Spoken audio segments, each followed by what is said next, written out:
हाय CSJMU BLLB 9th semester student, कैसे हैं आप सभी लोग। उम्मीद करता हूं आप सभी लोग अच्छे होंगे, फिट एंड फाइन होंगे। गाइस, ये वीडियो उन सभी लॉ स्टूडेंट के लिए काफी ज्यादा इंपॉर्टेंट होने वाली जो CSJMU BLLB 9th सेमेस्टर के स्टूडेंट है। बिकॉज आज की इस वीडियो में मैं आपके साथ अपनी एक्सपीरियंस के साथ साथ आपके लिए क्या बेटर हो सकता है वो सारी स्ट्रेटजी, सारी कंसल्टेशन, सारी मेंटोरशिप इस वीडियो में आपके साथ प्रोवाइड कराने वाला हूं। देखो, आज हमें अपने लिए ईमानदार, हॉनेस्ट होना पड़ेगा बिकॉज ये आपका लास्ट ईयर यहाँ से स्टार्ट हो चुका है एंड ड्यूरिंग BLLB आपने 8 सेमेस्टर तक काफ़ी सारी चीज़ें आपने मिस्टेक करी होंगी, काफ़ी सारी चीज़ों को आपने फॉर ग्रांटेड लिया होगा, बहुत आसानी से लिया होगा। तो अब वो गलतियां नहीं करनी बिकॉज अब आपके कैरियर बनाने का टाइम अब आपका आ चुका। तो प्लीज़ बी सीरियस। सो सबसे पहले मैं आज आपको ये बता देता हूँ कि मैंने आज की इस वीडियो के लिए क्या क्या टॉपिक्स आपके लिए फाइंड आउट कर रखे हैं, किन किन चीज़ों पर मैं आज बात करने वाला हूँ। सो मैंने नोट डाउन करके रखे हैं, वो चीज़ें मैं आपको एक बार जस्ट रिपीट कर देता हूँ ताकि आपके लिए चीज़ें आसान हो जाए, आपको पता चल जाए कि किस किस चीज़ों के बारे में बात करने वाला। देखो, सबसे पहले आपको अपने सब्जेक्ट को जानना है। सब्जेक्ट इन द सेंस आपको सिर्फ नाम से यानी ये आपका सब्जेक्ट है ये नहीं, सब्जेक्ट के बारे में जानना है, ठीक, उसके बारे में बात करेंगे। फिर आपको कौन से ऑप्शनल सब्जेक्ट आपको चूज करने चाहिए आपके एग्जाम के लिए एंड जो आपके कैरियर के लिए आपके लिए बेस्ट हो सकते हैं, कैसे आप उनको फाइंड आउट करेंगे, कैसे आपको पता चलेगा, वो चीज़ मैं आपके साथ डिस्कस करूंगा। थर्ड थिंग, आपको सिलेबस का एनालिसिस किस तरह से करना है वो आपको बताऊंगा। Fourth, PYQ analysis. Fifth, unit wise blueprint. Six, important topics. Seventh, study time table. Eight, study plan. Study plan in the sense university का आज हमें 2 प्लान बनाने पड़ेंगे। सिर्फ एक प्लान हमें सेमेस्टर एग्जाम के लिए अगर आप देख रहे हैं तो इतना नहीं सफिशिएंट होने वाला। मैं कैसे आपको बताऊंगा, 2 प्लान आपके बने चाहिए, एक आपका यूनिवर्सिटी का प्लान एंड एक आपका कैरियर का प्लान। दोनों को आज आपको साथ में लेके चलने की बहुत ज्यादा नीड है, आप अगर फाइनल ईयर स्टूडेंट हैं तो। इसके बाद notes making, answer writing, mock test and काफ़ी सारी चीज़ें मैं आज आपको बताने वाला हूँ अपने एक्सपीरियंस के साथ में। एंड जो मिस्टेक्स मेरे साथ या मेरे जो स्टूडेंट थे, मेरे साथ के जो फ्रेंड्स वगैरह थे, कलीग्स थे, उन्होंने जो मिस्टेक करी थी उन सभी का मैंने ओवरव्यू लिया है एंड उन्होंने जो भी सजेस्ट करा एंड जो मेरे एक्सपीरियंस रहे उन सभी के बेस पे ये वीडियो होने वाली है। सो गाइस, एक चीज़ मैं कह सकता हूँ कि ये जो बातें आज आपको पता चलने वाली हैं, ना तो कहीं आपको कोई यूट्यूब पे बताएगा, ना आपका कोई सीनियर एडवोकेट, ना कोई सीनियर मेंटोर, ना आपका कोई एजुकेटर, टीचर, फ्रेंड्स, कोई भी आपको ये सारी चीज़ें नहीं बताने वाला है। तो गाइस, मेरा नाम है रमन प्रजापति एंड आप सभी लोगों से रिक्वेस्ट करता हूँ, अगर आपको ये वीडियो अच्छी लगे तो चैनल को सब्सक्राइब ज़रूर कर लेना एंड वीडियो को लाइक ज़रूर कर लेना। तो चलिए वीडियो को अब हम स्टार्ट करते हैं, बट उससे पहले मैं जस्ट अपनी स्क्रीन को ऑन करूँगा ताकि मैं आपके साथ काफ़ी सारी चीज़ें डिटेल में शेयर आउट कर सकूँ। बिकॉज़ हमें अच्छे से इस बारे में पता होना बहुत ज़रूरी है। तो देखो, सबसे पहले मैं यहाँ पे आपको दिखा देता हूँ कि किन-किन चीज़ों के बारे में पता चलना चाहिए। सबसे पहले हम डिस्कस कर लेते हैं सब्जेक्ट के बारे में। कौन-कौन से सब्जेक्ट हमारे लिए इंपॉर्टेंट है, कौन-कौन से सब्जेक्ट है। देखो, ये आपका मैंने PDF तैयार करा हुआ, आप प्लीज़ ध्यान से देखना जो चीज़ें मैं आपको बताने वाला हूँ, ठीक? सब्जेक्ट की बात करते हैं तो देखो, आपके पास ऑप्शनल सब्जेक्ट 7 ऑप्शनल सब्जेक्ट हैं। इनमें से आपको 3 ऑप्शनल सब्जेक्ट चूज़ आउट करने हैं। इसके ऊपर अभी हम बात करेंगे कौन-कौन से, ठीक? इसके बाद आपका क्या है, यूपी लैंड लॉ एक आपका कंपलसरी सब्जेक्ट है। देन इसके बाद आपका प्रैक्टिकल एग्जाम में ड्राफ्टिंग, प्लीडिंग एंड कन्वेंस, इसके बारे में भी मैं बाद में बात करूंगा, ठीक। तो देखो, यहाँ पे मैंने ये लिस्ट बनाई हुई जो मैं आपको बता रहा था। तो सबसे पहले क्यों ना हम अपने सब्जेक्ट की तरफ बढ़ते हैं एंड आपको ऑप्शनल पेपर की तरफ बढ़ते हैं। सबसे पहले चलिए ऑप्शनल पेपर को देख रहे थे कि कौन कौन से ऑप्शनल पेपर किन किन स्टूडेंट्स को फाइंड आउट करना है, लेना है एंड लेना चाहिए एंड मैंने कौन से लिए थे। तो सबसे पहले मैं क्यों ना आपको यही बता दूं कि मैंने कौन कौन से लिए थे ऑप्शनल। देखो, मेरा एक था human right law and practice का। सेकंड था मेरा था local self government including panchayat administration and third मेरा जो था वो था मेरा कॉपीराइट का। तो ये मैंने 3 सब्जेक्ट अपने चूज करे थे ऑप्शनल में, ठीक। अब आपको मैंने क्यों चूज करे थे एंड आपको कौन से चूज करने चाहिए, तो ये सारी चीजें आपको बताऊंगा। 2-3 पॉइंट्स को आपको माइंड में रखना है, ठीक, उसके अकॉर्डिंग आपको चूज करना ऑप्शनल सब्जेक्ट। तो चलिए पहले ऑप्शनल सब्जेक्ट नंबर 1 हमारा जो gender justice and feminist jurisprudence है, human right law and practice का है, law of education, local self government, health law, investment law, copyright law. तो देखो, अब यहाँ पे 2-3 पॉइंट्स को हम लोग माइंड में रख लेते हैं। देखो, एक वो स्टूडेंट्स हैं जिनको अपने कैरियर उन्होंने सोच लिया है कि हाँ मुझे इस फील्ड का लॉयर बनना है, ठीक। एक वो स्टूडेंट है जो अभी कंफ्यूज है कि मुझे किस फील्ड का लॉयर बनना मुझे नहीं पता। एक वो स्टूडेंट है जिनको सिर्फ अच्छे मार्क्स ला के सेमेस्टर को पास आउट करना है, दैट्स इट, उनका कोई गोल अभी कुछ नहीं। तो देखो, तीनों के लिए एक चीज़ मैं बताना चाहता हूँ। देखो, अगर आपका गोल क्लियर है, फॉर एग्जाम्पल आप बनना चाहते हैं भाई IPR law, intellectual property right के लॉयर बनना चाहते हैं, ठीक, तो आपको सबसे पहले आपको कॉपीराइट का लॉ आपको इसमें से ले लेना होगा, ठीक। देन इसके बाद मैं सजेस्ट करूंगा आप इन्वेस्टमेंट लॉ ले लें, ठीक। एंड इसी के साथ में आप और कोई एज इट इज़ आपका रिलेवेंट लॉ तो उसमें नहीं है, उसमें से अगर आप एक लेना चाहें तो आप एक लोकल सेल्फ गवर्नमेंट ले सकते हैं, या चलिए आप ह्यूमन राइट लॉ भी आप ले सकते हैं। तो थर्ड सब्जेक्ट आपके ऊपर डिपेंड करेगा। बाकी अगर आपको आपको आईपीआर में जाना है, कॉर्पोरेट में जाना, तो आप कॉपीराइट एंड इन्वेस्टमेंट लॉ की तरफ जरूर देखें, ठीक। थर्ड हमारे पास सेकंड स्टूडेंट वो आ जाएंगे जिनको भाई क्रिमिनल या सिविल वगैरह में जाना। तो देखो as it is criminal law के लिए इसमें कुछ ज़्यादा तो नहीं, बट हाँ आप इसमें gender justice and human right law की तरफ जा सकते हो, ठीक। एंड थर्ड आप इसमें से ले सकते हो हेल्थ लॉ को भी आप चूज कर सकते हो, या लोकल सेल्फ गवर्नमेंट को चूज कर सकते हो अगर आपको क्रिमिनल लॉ में जाना है। सिविल लॉ वालों के लिए मैं सजेस्ट करूंगा कि आप लोकल सेल्फ गवर्नमेंट को पढ़ें, ह्यूमन राइट लॉ को पढ़ें, एंड थर्ड आप इसमें से कोई भी एक चूज आउट कर सकते हैं। देखो अगर मैं कहीं भी किसी भी फील्ड की प्रॉपर बात कर रहा हूँ तो उसमें से 2 सब्जेक्ट को निकल के आ रहा है, थर्ड सब्जेक्ट आप अपने अकॉर्डिंग चूज आउट कर सकते हैं। अब यहाँ पे बात आती है कि जिनको क्लियर नहीं वो कौन सा सजेस्ट करें, जिनको पता नहीं कि अभी उनको कौन सी एडवोकेसी करनी, तो मैं उनसे कहूँगा कि भाई आप अभी बस इतना ध्यान दो कि आप अच्छे मार्क्स लाके इसको पास आउट कर लो, ठीक। मैं इस पर आपको सजेस्ट करूंगा। तो इनके लिए अब क्या करना है, तो देखो कई सारे इसमें ऐसे सब्जेक्ट हैं जिनके नोट्स वगैरह आपको नहीं मिलेंगे जल्दी, ना ही आपको वीडियो लेक्चर्स वगैरह मिलने वाली हैं, एंड कुछ हो सकता है आपको पढ़ने में भी ट्रिकी लगे, कोई आपको कुछ बताए भी ना। तो इस सिचुएशन में आप क्या कर सकते हैं, कुछ ऐसे कॉमन सब्जेक्ट ले सकते हैं जो आपको अच्छे से पता हो, जिनके बारे में थोड़ा बहुत जानते हो, जिनसे आपके मार्क्स आ सकते हैं अच्छे। तो उनमें कुछ सब्जेक्ट का मैं नाम अगर बताऊं, आप human right law and practice को ले सकते हैं, local self government including panchayat administration को ले सकते हैं, थर्ड आप gender justice and family jurisprudence या हेल्थ लॉ में कोई भी एक सब्जेक्ट आप चूज आउट कर सकते हैं। तो 3 से 4 सब्जेक्ट अगर आपको अच्छे मार्क्स लाने हैं, यानी ज़्यादा आपको मेहनत नहीं करनी, यहाँ से सर्च करो वहाँ से सर्च करो, ये आपको सिंपली इनका कंटेंट आपको मिल जाएगा, तो ये आप इनको इनकी तरफ जा सकते हैं। तो आई होप ऑप्शनल सब्जेक्ट के रिगार्डिंग मैंने आपको आपकी जो प्रॉब्लम्स थी वो मैंने सॉर्ट आउट करी हो। बट अगेन कई कॉलेजेस में क्या होता है कि वो आपको आपकी चॉइस पूछते भी नहीं, अपने थ्रू अपनी तरफ से आपको ऑप्शनल सब्जेक्ट चुन के दे देते हैं, which is very very bad. So अगर आपके भी कॉलेज में ये हुआ है आपके साथ तो प्लीज़ कमेंट डाउन ज़रूर आप लोग कमेंट करके ज़रूर बताना। इसके बाद हमारा एक जो सब्जेक्ट आता है, जो हमारा कंपलसरी सब्जेक्ट है, उसके बारे में हम लोग बात कर लेते हैं, जो कि हमारा लैंड लॉ। इसका तो मैं सिलेबस ही आपको डायरेक्ट ओपन करके दिखाऊंगा लैंड लॉ का, जस्ट वेट।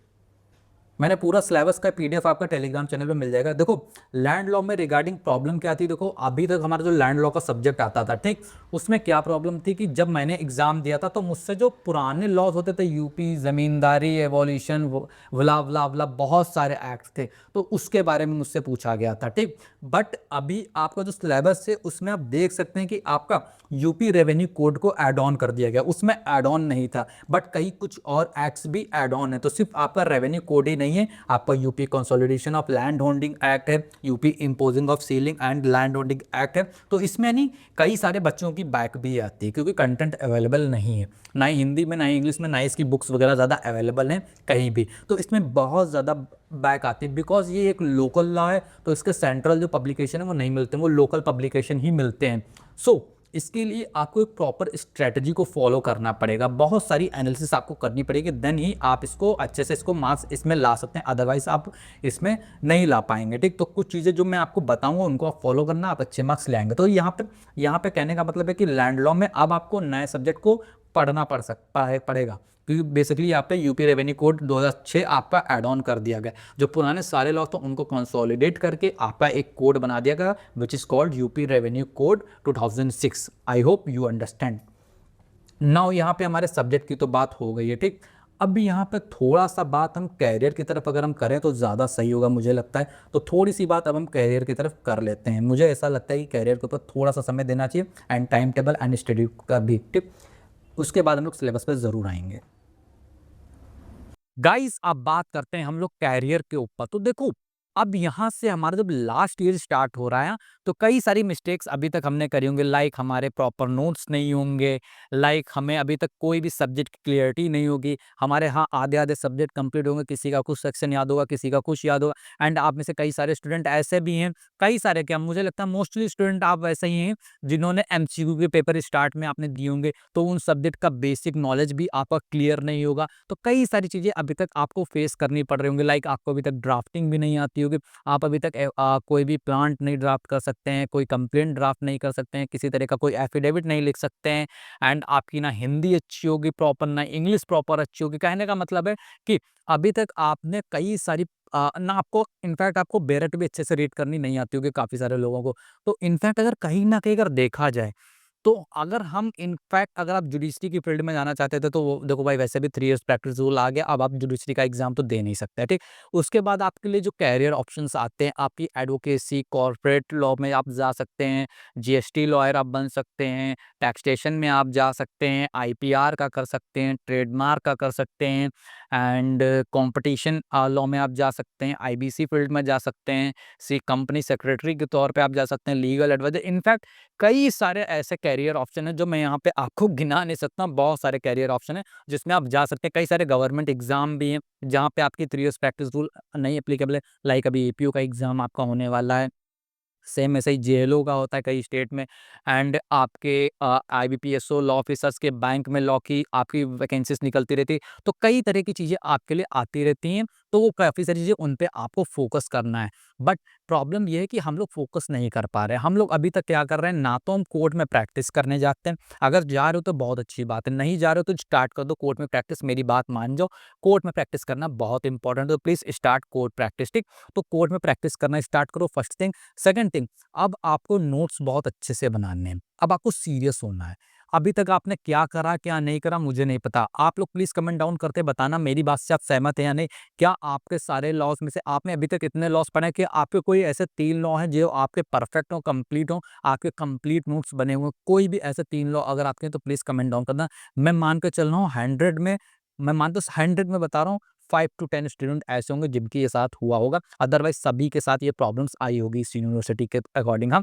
देन मैं आपसे ये भी कहना चाहूँगा कि अगर आपने कोई भी आप लाइक बता दें कि आप किस फ़ील्ड में आपने इंटर्नशिप वगैरह करी है। मैं मान के चल रहा हूँ कि आप में से काफ़ी सारे अबव 70% स्टूडेंट ने कहीं कोई इंटर्नशिप नहीं करी है किसी ऑर्गनाइज़ेशन में, बिकॉज़ ये आपकी फ़ॉल्ट नहीं है। कॉलेज की तरफ से कोई इन्फॉर्मेशन नहीं, यूनिवर्सिटी की तरफ से कोई इन्फॉर्मेशन नहीं, कोई पार्टिसिपेशन नहीं, तो ये आपके कॉलेज एंड यूनिवर्सिटी की फ़ॉल्ट है, आपकी फ़ॉल्ट नहीं। बट हाँ, अगेन हम लोग जब चैनल यूट्यूब पे डालते हैं अप्लाई करने के लिए इंटर्नशिप वगैरह, सो आप लोग उसको सीरियसली लिया करो, आप लोग अप्लाई करा करो। ये क्या सारी चीज़ें मैं आपको बता रहा हूँ, हो सकता है आपको बेकार लग रही हो। कई सारे स्टूडेंट इसका बैक एग्ज़ाम भी देने आ रहे होंगे, तो प्लीज़ आप अगर बैक का एग्ज़ाम दे रहे हैं 9th सेमेस्टर का, तो प्लीज़ आप अपना एक्सपीरियंस ज़रूर शेयर करना। अगर आप कोर्ट में बैठ रहे हैं, आपको क्या-क्या प्रॉब्लम आ रही है, प्लीज़ अपना एग्ज़ाम्पल अपना जो भी फीडबैक है कमेंट बॉक्स में ज़रूर शेयर करना, ताकि जो भी स्टूडेंट है उनको भी हेल्प हो सके, ठीक?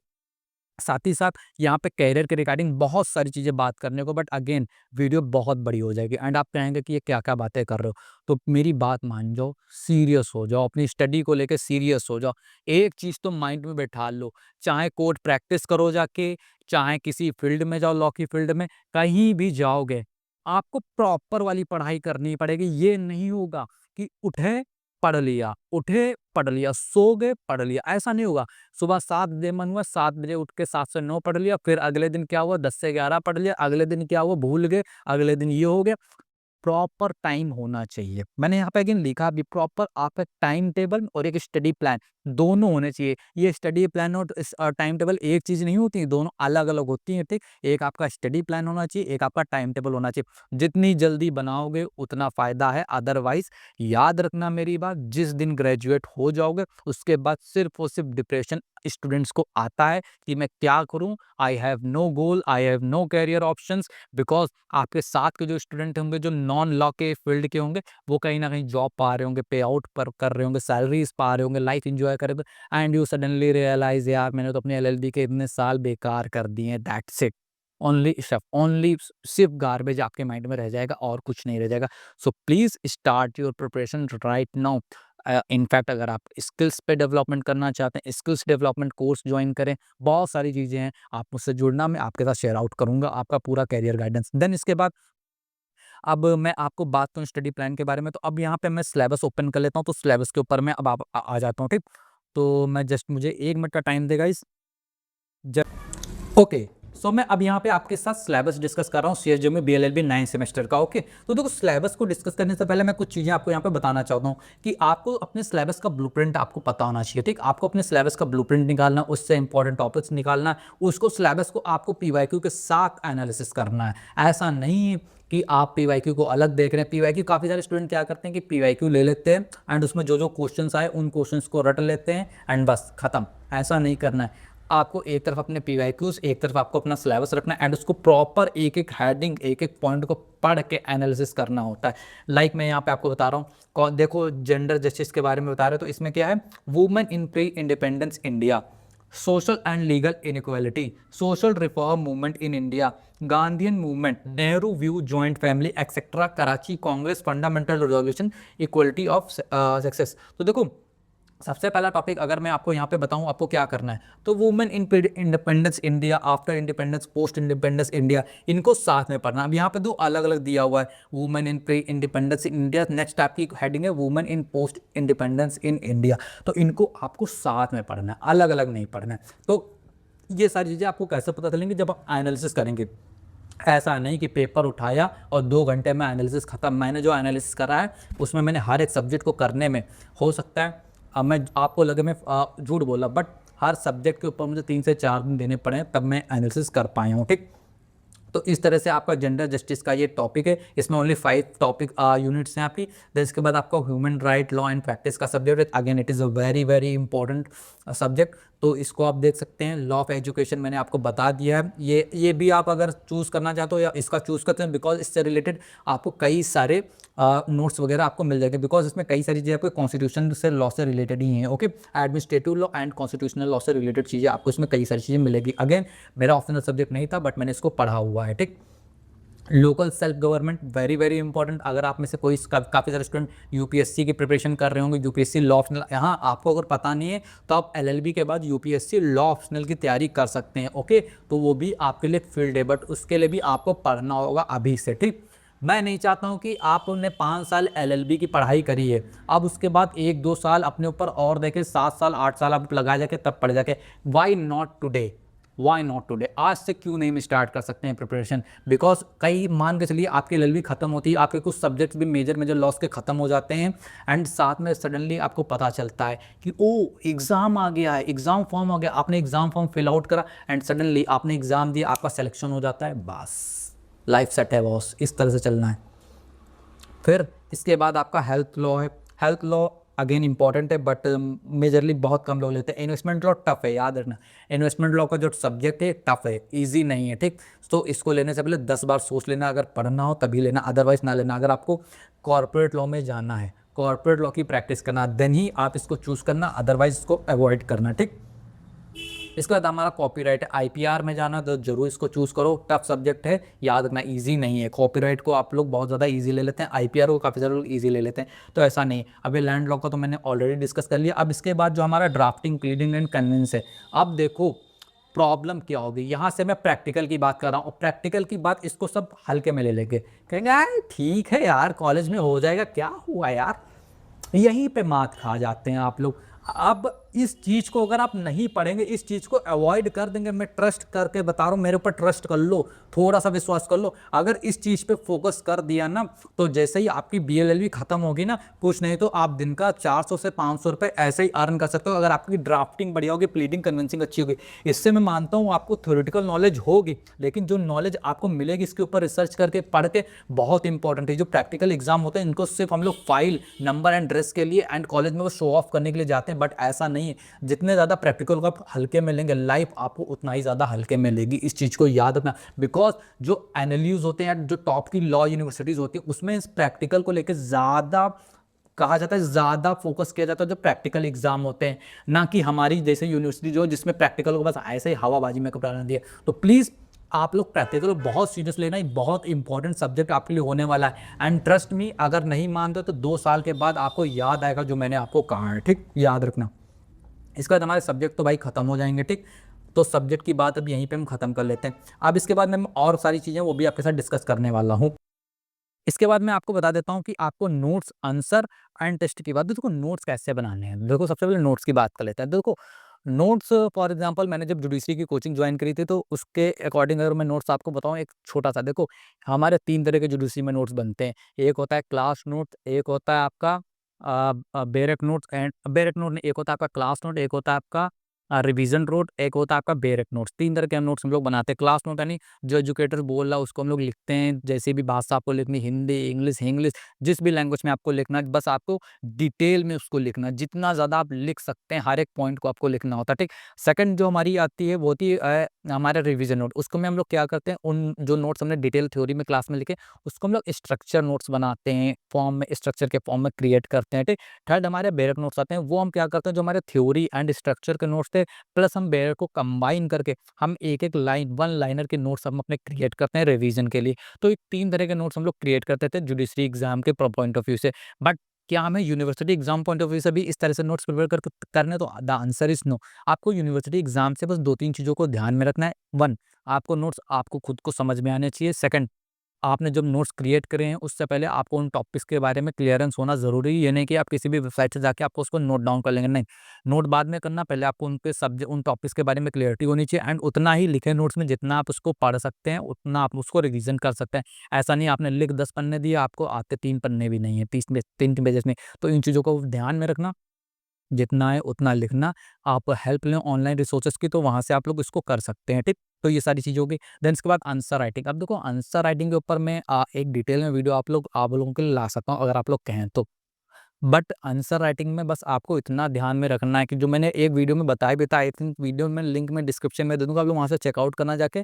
वहाँ पे मैंने बताया था कि किस तरह से आप आंसर राइटिंग कर सकते हैं। फॉर एग्जांपल एक चीज़ मैं आपको बताना, जो लॉन्ग आंसर आपको मिनिमम 4 पेजेज़ एंड शॉर्ट आपको मिनिमम 1 पेजेज़ का करना है। इससे कम में बात नहीं चलेगी, नहीं चलेगी तो नहीं चलेगी, ठीक? एंड मार्क्स कैसे स्कोर करने, तो देखो उसके लिए यार ये वीडियो ऑलरेडी मुझे लगता है काफ़ी बड़ी हो गई, तो मैं यहाँ पे डिटेल में नहीं बताऊँगा, ठीक? बाकी मैं अगर आप चाहें तो इसके लिए मैं बता सकता हूँ। देन इसके बाद हमें क्रिएट करने होते हैं मॉक टेस्ट, जो कि मैं क्रिएट कर रहा हूँ अभी आप लोगों के लिए मॉक टेस्ट। अब मॉक टेस्ट में इन द सेंस में 2 से 3 पेपर तैयार करता हूँ, उनमें से क्वेश्चंस मोस्टली आते ही आते हैं। ऐसा रिकॉर्ड है अभी तक, बाकी आगे का पता नहीं, बट अभी तक तो ऐसा रिकॉर्ड है जिस भी सेमेस्टर के मैंने क्रिएट करे हैं, उसमें से क्वेश्चन काफ़ी ज़्यादा आए हैं। तो मॉक टेस्ट आपको प्रिपेयर करने, खुद से प्रिपेयर करने, कहाँ से क्वेश्चन ले सकते हैं? आप क्वेश्चन खुद से क्रिएट करें। यस, खुद से क्वेश्चन क्रिएट करें, फिर उसके आंसर राइट करें, टाइम लगाएँ, पीरियड लगाएँ, बहुत सारी चीज़ें होती हैं। अपनी प्रोग्रेस रिपोर्ट को बनाएँ, ये सारी चीज़ें होती हैं। नाउ यहाँ से अब मैं एक आपके साथ बहुत इंपॉर्टेंट चीज़ को शेयर आउट करने वाला हूँ लॉ मैपिंग के बारे में, सीएसजेएमयू लॉ मैपिंग के बारे में। मैं जस्ट स्क्रीन को ओपन कर लेता हूँ, ठीक? एंड ये इंपॉर्टेंट है, तो प्लीज़ आप लोग जस्ट आपसे 2 से 3 मिनट का टाइम लूँगा, आप लोग प्लीज़ बताना। तो प्रेज़ेंट है आपके सामने CSJMU BA LLB 9th semester law mapping program. इसके बारे में आपको बताने वाला हूँ। आई होप आप सभी लोगों को इसके बारे में पता हो या ना पता हो। देखो एक मेरी मेंटरशिप प्रोग्राम चलती थी, ये उससे बिल्कुल अलग होने वाली है, ठीक? काफ़ी सारी चीज़ें इसमें अलग एंड ऐड ऑन आपको मिलने वाली है। तो वो सारी चीज़ें क्या है? देखो नोट्स सबके पास होते हैं, मेरी टैगलाइन है, नोट्स सबके पास होते हैं, स्ट्रैटेजी सिर्फ हमारे पास है, ठीक? नोट्स आपके पास हो सकता है, नोट्स का क्या है यार, आपको यूट्यूब पे मिल जाएंगे, गूगल पे मिल जाएंगे, हो सकता है किसी स्टूडेंट से ले लो, सीएलए ले लो, सीएलपी ले लो, इतनी सारी आती हैं, कहीं से भी खरीद लो। लेकिन अब भाई इतने लोगों के पास सीएलए सीएलपी है, वो है तो एक्चुअली नोट्स ही ना, बट फिर भी लोगों की बैक क्यों आती है, लोग क्यों फेल होते हैं, लोगों की बीपीआरडी क्यों आती है? बिकॉज उनके पास नोट्स होते हैं, स्ट्रैटेजी नहीं होती है, जो कि हमारे पास है। और स्पेशली सीएसजेएमयू एलएलबी बीएलएलबी के रिगार्डिंग है, ठीक? जो कि कहीं कोई आपको यूट्यूब पे नहीं बताएगा। तो सबसे पहले चीज़, इस लॉ मैपिंग प्रोग्राम में आपको क्या क्या मिलने वाला? फर्स्ट थिंग, आपको इंपॉर्टेंट टॉपिक्स में आपको बताने वाला हूँ, ठीक? इंपॉर्टेंट टॉपिक्स यानी इन द सेंस, जस्ट मुझे 1 मिनट दे, मैं आपको ताकि इंपॉर्टेंट टॉपिक। भाई आप लोग क्या करते हैं, कई बार हम लोग क्या कहते हैं, बहुत ज़्यादा टाइम वेस्ट कर देते हैं, इररिलेवेंट टॉपिक्स डिटेल में जाते हैं। कई कुछ टॉपिक्स होते हैं लॉ के, उनमें बिल्कुल चले जाते हैं, जो कि ना तो आपके कॉम्पिटिटिव एग्जाम के लिए इंपॉर्टेंट है एंड ना ही आपके यूनिवर्सिटी एग्जाम के लिए इंपॉर्टेंट है, राइट? तो उन टॉपिक्स पे हमें क्यों इतना टाइम देना? बिकॉज एट द एंड में हमें कुछ एक मार्क्स लाने हैं, जिसके रिगार्डिंग हमें एक अच्छे मार्क्स लाने एंड हमें अपने कैरियर के ऊपर फोकस करना। बिकॉज यहाँ से हमें स्किल प्लस लॉ दोनों को कंबाइन करके चलना, ना कि only law no skill, skill plus law दोनों को कंबाइन करके चलना। तो उतना टाइम हमें अपने टॉपिक्स प्लस स्किल में भी देना है। तो यहाँ पे हम क्या करेंगे, we guide you to consider high priority topics that are important to appear in exam, ensuring your study time is both efficient and effective. तो भाई बहुत अच्छे से आपको इंपॉर्टेंट टॉपिक्स में बताने वाला हूँ। फर्स्ट डे से आपको इंपॉर्टेंट टॉपिक्स मिल जाएंगे।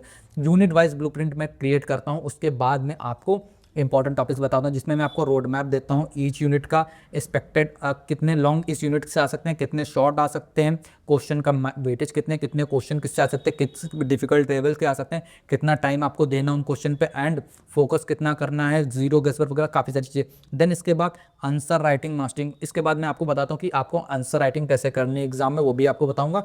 एंड नोट्स मेकिंग के लिए मैं आपको बताता हूँ कैसे आप नोट्स बना सकते हैं। मैं जो टेस्ट प्रिपेयर करूंगा वो आपको टेस्ट आपका एग्जाम लूंगा जो आपका रियल होता है, टाइमर लगा के, एंड उसमें जो आप आंसर लिखेंगे उसकी एक कॉपी, एक टेस्ट की एक कॉपी मैं आपको चेक करूंगा, एंड जो भी फीडबैक होगा रियल वो आपके साथ शेयर आउट करूंगा एग्जाम से पहले। आपका personalize study time table create करूंगा, आपका स्टडी प्लान आपका क्रिएट करूंगा कि कैसे आप अपने कैरियर के साथ में आप इसको ग्रोथ आउट कर सकते हैं। फिर आपकी ग्रोथ ट्रैकिंग रिपोर्ट आपको मिला करेगी।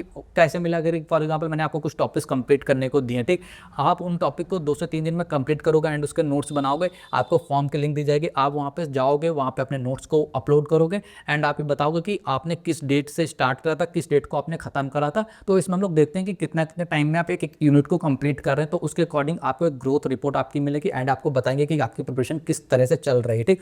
फिर आपको पीवाईक्यू का एनालिसिस तो आपको मिलता ही मिलता है, साथ में जो मैंने आपको बताया था कि मोस्ट इंपॉर्टेंट थिंग जो मेरे मेंटरशिप की रहती है, जो मेरे लॉ मैपिंग प्रोग्राम की रहेगी इस बार, वो होगी आपका कैरियर गाइडेंस। आपको judiciary exam, APO exam, government exam, corporate law, supreme court, advocacy, civil, criminal, family practice, personalized roadmap for growth, not just exam, we guide you और लीगल कैरियर। हम सिर्फ आपका एग्जाम पे फोकस नहीं करेंगे, जैसे ही आपके एग्जाम खत्म हो जाएंगे उसके बाद हम आपको 10 डेज आपको मान के चलिए देंगे आपके कैरियर के रिगार्डिंग। आपको जो भी क्वेश्चंस वगैरह आ रहे हैं कैरियर के रिगार्डिंग, कंफ्यूजन आ रही है, वो सारी चीज़ें आपकी क्लियर आउट करी जाएंगे, ठीक। तो ये सारी चीज़ें हैं। हमारा गोल क्या है आप लोग देख सकते हैं, पूरा पीडीएफ आपको लिंक जो इस पे दे दूंगा, डिस्क्रिप्शन बॉक्स में आप लोग देख सकते हैं, पूरी लिंक आपको मिल जाएगी कि क्या क्या चीज़ें पीडीएफ में आप लोग यहाँ पे जाके चेक कर सकते हैं। एंड मैंने नोट्स क्यों नहीं दिए इसके बारे में मैंने यहाँ पे डिटेल में लिख रखा कि क्यों मैंने जानबूझ के नोट्स, मेरे पास नोट्स होंगे भी कुछ सब्जेक्ट के, फिर भी मैं नहीं दूंगा। बिकॉज नोट्स क्यों नहीं दे रहा, इसके पीछे की भी वजह है। देखो, मेरे नोट्स हैं वो मैंने अपने अकॉर्डिंग बनाया है, ठीक। मैंने कई नोट्स में कुछ लिखा है, कुछ शॉर्ट टर्म में लिखा है। मैं अपने एग्जाम पॉइंट ऑफ व्यू में क्या करता हूँ, कभी कभी मुझे आता बहुत कुछ तो मैं उसको शॉर्ट टर्म में लिख लेता हूँ, और वह मैं जाके भाई एग्जाम में उसको लंबा कर लेता हूँ, बड़ा लिख देता हूँ। अब मैंने वो चीज़ लिखी वो आपको तो पता होगी नहीं, तो आप अपने आप नोट क्रिएट करो ना। मेरे नोट से आपको क्या हेल्प हो जाएगी? हाँ, मैं मानता हूँ कि नोट्स में जब कभी मेरी एक प्लानिंग चल रही कि इन फ्यूचर कुछ ना कुछ सब्जेक्ट के नोट्स आपके लिए प्रिपेयर होंगे, बट अभी इस यूनिवर्सिटी एग्जाम को रिगार्डिंग मैं आपको सजेस्ट नहीं करूँगा। मेरा याद रखना, मेरा एक सीधी मंत्र है भाई, सीधा सा, result is equal two marks. याद रखना, रिजल्ट में मायने क्या रखते हैं, मार्क्स, और मार्क्स के लिए आपके माइंड में होनी चाहिए clarity plus PYQ plus answer technique, not endless notes. यानी नोट्स ऐसे जो खत्म ही नहीं हो रहे। सीएलपी कितने लोग पूरी पढ़ लेते हो? नहीं पढ़ पाते हो ना। बस टाइम सेविंग होना चाहिए भाई आपका। नोट्स नहीं स्ट्रैटेजी है जो जो तुम्हारे मार्क्स डिसाइड करेगी। याद है ना, नोट्स नहीं स्ट्रैटेजी है जो सिर्फ तुम्हारे मार्क्स डिसाइड करेगी। ओके, ये हमारे कुछ स्टूडेंट के टेस्टिमोनियल यानी रिव्यूज़ वगैरह हैं, एंड बिल्कुल जेन्युइन है, कोई फेक वगैरह नहीं है। सो आप कभी भी किसी भी स्टूडेंट से पूछ सकते हैं जो भी हमारे साथ पढ़े हुए हैं। बट इसके लिए आपको कॉन्टैक्ट कैसे करना है, कैसे आपको ज्वाइन आउट करना, तो वो चीज़ अब मैं आपको बता देता हूँ। देखो, ज्वाइन करने का सीधा मंत्र मैं आपको बता रहा हूँ। देखो, आपको नीचे डिस्क्रिप्शन बॉक्स में, कमेंट बॉक्स में लिंक मिलेगी गूगल फॉर्म की, ठीक। आप उस गूगल फॉर्म को फिल आउट कर दें, डिटेल्स फिल आउट कर दें। हम आपको, हमारी टीम में से कोई ना कोई आपको रीच आउट करेगा, आपसे बात करेगा, आपकी जो भी रिक्वायरमेंट्स होगी उसके अकॉर्डिंग आपको बता दिया जाएगा। हार्डली जो हमारी जो अब लॉ मेंटरशिप की फीस होती थी उससे कई गुना कम फी में आप इसको ज्वाइन आउट कर सकते हैं, बिकॉज ये मैं सिर्फ और सिर्फ 9 सेमेस्टर स्टूडेंट के लिए डिस्काउंट दे रहा। बाकी जो मेरी पुरानी फ़ी चलती थी वो वही चलेगी, बट सिर्फ 9 सेमेस्टर स्टूडेंट के लिए मैंने फ़ी को काफ़ी कम करा हुआ है। तो अगर आप ज्वाइन आउट करना चाहते हो तो नीचे डिस्क्रिप्शन में, कमेंट बॉक्स में लिंक मिल जाएगी, वहाँ जाके आप लोग फाइंड आउट कर सकते हैं, फिल कर सकते हैं फॉर्म। एंड अगर आपको कोई भी डाउट आता है तो आप इंस्टाग्राम @lawdebut पे मुझसे संपर्क कर सकते हैं, वहाँ पे जाके भी आप मुझसे बात कर सकते हैं, या कमेंट बॉक्स में कोई क्वेरी हो तो कमेंट बॉक्स में कर देना, मैं आपसे जो भी प्रॉब्लम होगी उसका सॉर्ट आउट आपको कर दूंगा। तो इस वीडियो में बस इतना ही। अगर आपको वीडियो अच्छी लगी तो प्लीज़ ज़्यादा से ज़्यादा स्टूडेंट तक इस वीडियो को शेयर ज़रूर करें। थैंक यू सो मच दोस्तों, वीडियो देखने के लिए बहुत बहुत धन्यवाद। एंड गाइस, प्लीज़ जुड़े हमारे साथ ताकि आप अपनी मेंटोरशिप प्लस लीगल कैरियर को एक नई दिशा दे सकें, बिकॉज नोट्स सबके पास होते हैं, स्ट्रेटजी सिर्फ हमारे पास है।